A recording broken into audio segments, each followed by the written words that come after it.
The CEO saw the bar hostess walk in, he was shocked to discover she was the woman who had broken his heart and abandoned him years ago. Looking at the woman he once loved so deeply, now reduced to working in a bar as a hostess, his emotions were all over the place. Love, pain, betrayal all crashing down at once. But the memory of how coldly she left him back then quickly turned that sadness into anger. Without hesitation, he threw a stack of cash on the table. "If you can finish every drink here," he said coldly, "the money's yours." The woman hesitated for only a moment.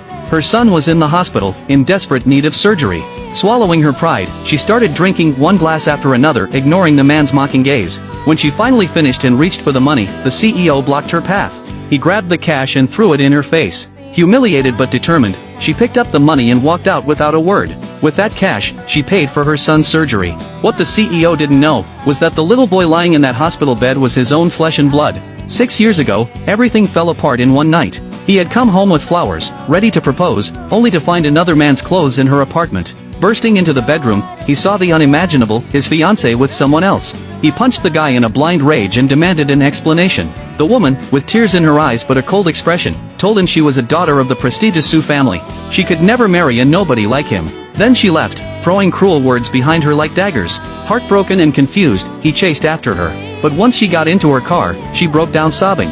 The truth? Her father had been arrested for financial crimes. The family was drowning in debts so massive they could never repay them. She staged the whole scene to push him away, to protect him from being dragged into her family's downfall. Hearing his voice calling her name over and over in the rearview mirror shattered her heart. 6 years passed. She raised their son alone, never telling the man the truth. Tragically, the boy was born with a congenital heart defect, requiring expensive treatment. To pay for both medical bills and her father's debts, she did whatever she could. At one point, she even pretended to be the girlfriend of her son's doctor just to fend off pressure from the doctor's family to get married. But fate had one more cruel twist waiting. When she attended a family banquet with the doctor, she saw him, the man she hadn't laid eyes on in 6 years. He was no longer the struggling young man from her past. He was now a billionaire CEO, a rising star in the business world, and the doctor's uncle. The doctor, unaware of their history, proudly introduced her. The CEO's words were sharp and full of sarcasm, disguised in polite conversation.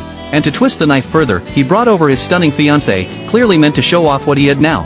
Her chest tightened. She could barely breathe. Excusing herself to the restroom, she tried to pull herself together. But while she was gone, she overheard a conversation. The company the CEO founded, the one that made him a billionaire, was named after her. That tiny detail cracked something open in her heart. But she shook it off. They were no longer from the same world. Or so she thought. Because the moment she stepped out of the restroom, he was already there, waiting.